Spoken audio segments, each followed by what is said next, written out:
Welcome back to Mark Fisher Outdoors, everybody. Thanks for tuning in to another episode. I'm here in Winchester, Tennessee. We're at the Phoenix Boat Plant, about to do a tour. We're going to show you how they make Phoenix boats and the quality that goes into these. I was down here fishing the Smith Lake event, was within an hour and a half, 2 hours of Phoenix. Gave them a call and said, hey, I'd love to come and take a tour. They've graciously offered to run me through this, and so I'm going to take you with. So guys, stick around. We're going to go through the Phoenix Boat Plant, see how they make these bad boys. Stick around, guys.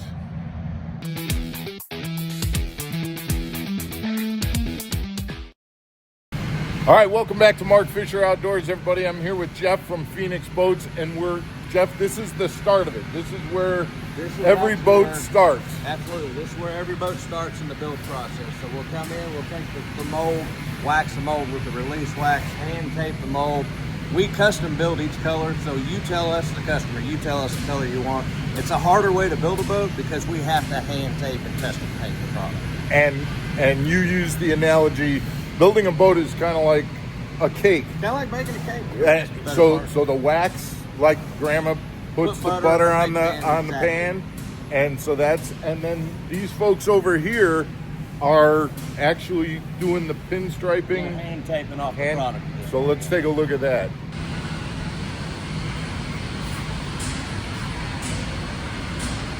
Every boat gets hand taped. Correct. Every product's hand taped. And so obviously this is the hull, and then we see the tops. They're running made at pairs, so you'll have a deck and a hull, and they'll run down the assembly line at the same time.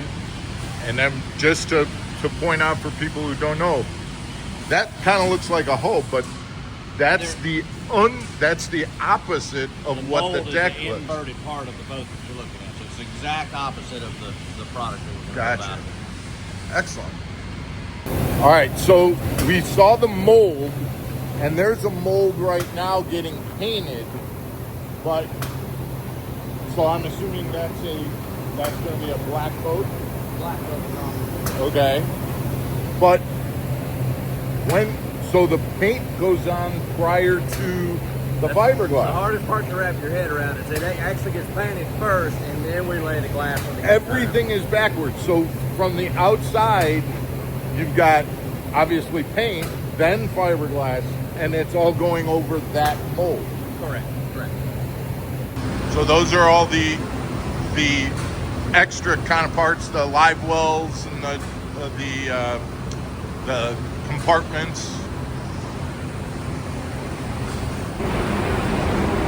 So those are the hulls getting painted.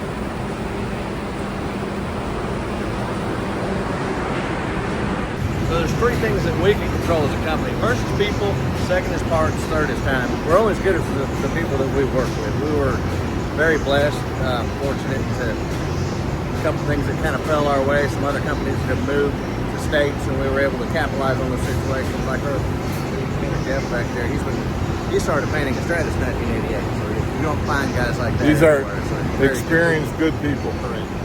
I would assume that this area. You said you have 150 employees here at the plant. This has got to be This is a pretty critical area for who we are as a company. Right. I mean, your company is pretty important to this community. The back half of this building drives, and absolutely, there's a lot of good people in the area that we work right. with.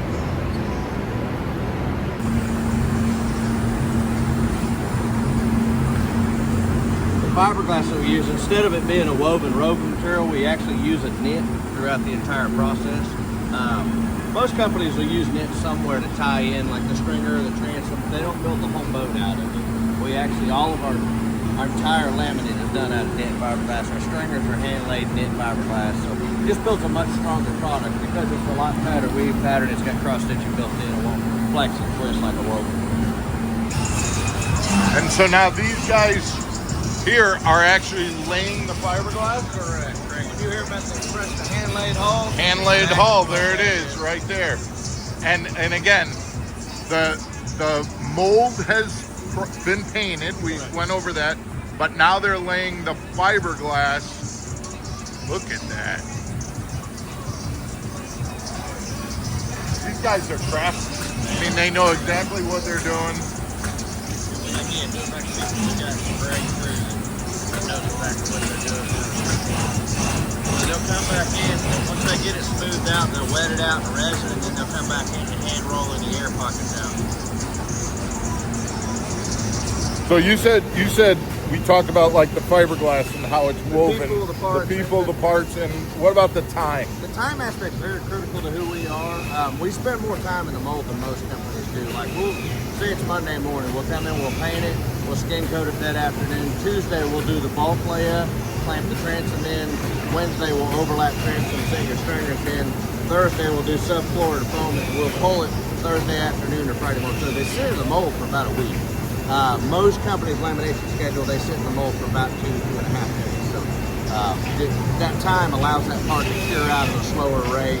Your fit and finish goes up. Your consistency within your fiberglass parts goes up. And that's where you get the cheaper boats that aren't made as well. It's because they're trying to pump them out, but you end up with a poor quality boat. It's a less expensive boat. It's not that it's a bad boat. There's some other boats out there that are very good. There's just some things that we do that are a little different. And you were telling me from start to finish, what's the actual length, not counting, Whip and all that. So it's right. 2 weeks. So the back 2 end, weeks. if we spend a week building the glass part, it's another week to build the front end. The back end always drives the front end. So if I can build a glass part in 2.5 days, I can build a boat in 5. That's why those companies will do that. You can speed that process. Right. Okay. So now we're seeing some. Starting to look like a finished product. We've got stringers in it, subfloors in it. The next step for this is we'll actually inject the foam, so you can see where they've drilled all the holes in. They'll come back in and inject the foam into it, provides the flotation.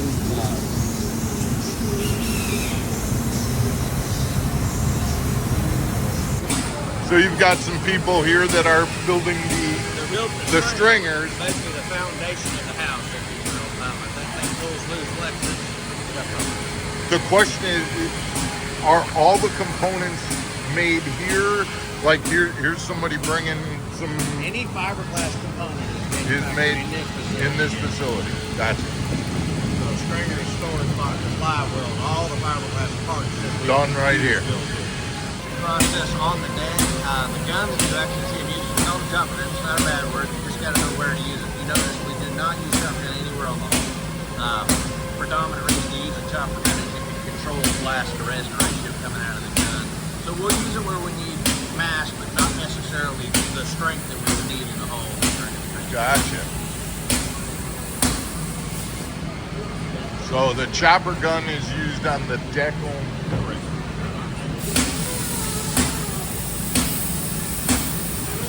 And it still seems like they're laying They'll come back in and they'll lay some type of product. So like the air light, for example, that built a little mass.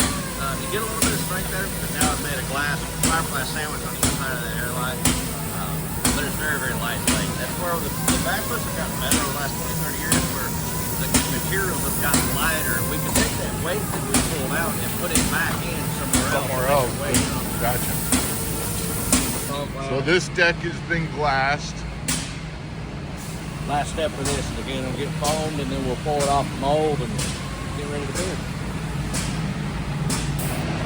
We've got some more of those auxiliary parts that you were talking about. Yeah, these are like front foam boxes, center sorters. This is our small parts laminar, we call it.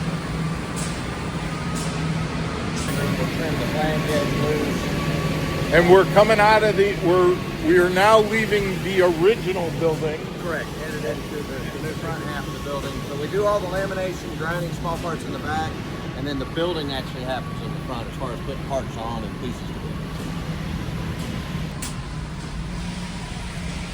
All right.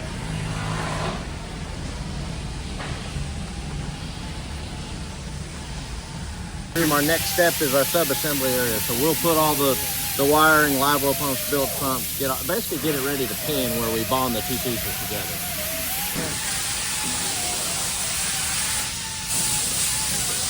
So before the two pieces go together, all of the inside things like the bilge All the wi- pumps, all the the wiring, everything gets done prior to obviously. Our E2 electronics harness will get installed, trailer motor harness will get installed, especially all the little components that we can. The other thing I like to point out here too, so where we drill for foam, we actually take the time and we glass back over those holes. Not everybody does that.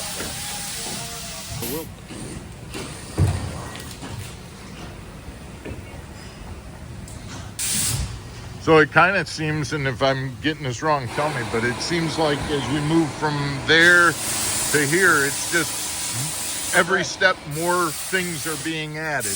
Correct. So our sub-assembly area, we'll put all the parts on, and we'll actually pin the deck to the hull. where does that happen? Where does it actually happens right there? So those are getting prepped to pin this afternoon. Okay, so they've got the decks there, but they'll end up getting put together. These have been put together, and now we're adding a few. I see like Start some getting carpeting installed, up on there, and installed, and they'll start. so as we just move through the line, it starts looking Correct. more like a boat. Correct. And all these people have specific jobs that they are experts in doing, whether it be doing the small parts assembly or the fiberglassing, the painting, the assembly. Correct. Like our electronics team, for example, Jason got on the far end. He just rigs the bow electronics. There's all this guy in the middle there. One being blocked by Cody. So he does just the console electronics. So different plays every console electronics. Cody kind of lead over that department, helping those guys out. So there's a team of guys, and they have a set job, and most of them kind of know the deal in front of them, behind them, to help out a little bit. If their teammate needs help, they'll jump in. Yeah. So the impressive part to me, as far as our team goes, like if you look at, you're working on your boat in your garage, and you're like, man, I did a good deal. I got put my 2D graphs on the console, right? These guys build 4 complete boats a day at the present rate. Some days they'll do 5. So you start talking about a boat that's got a 360 alive scope and 3 graphs up front. That guy's doing 4 of those a day. So Wow. they're very. They know what they're doing. Yeah. Absolutely.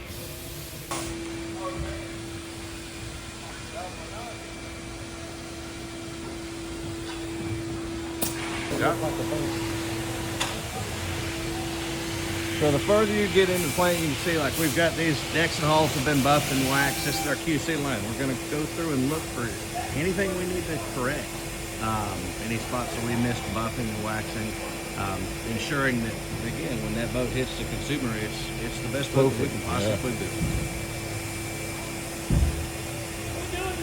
Interesting how you got the ladies doing the quality. I mean, I've seen ladies work in other areas, but these are the ones that are looking for the little imperfections that need to get fixed. They have better attention to detail than we typically do. Absolutely.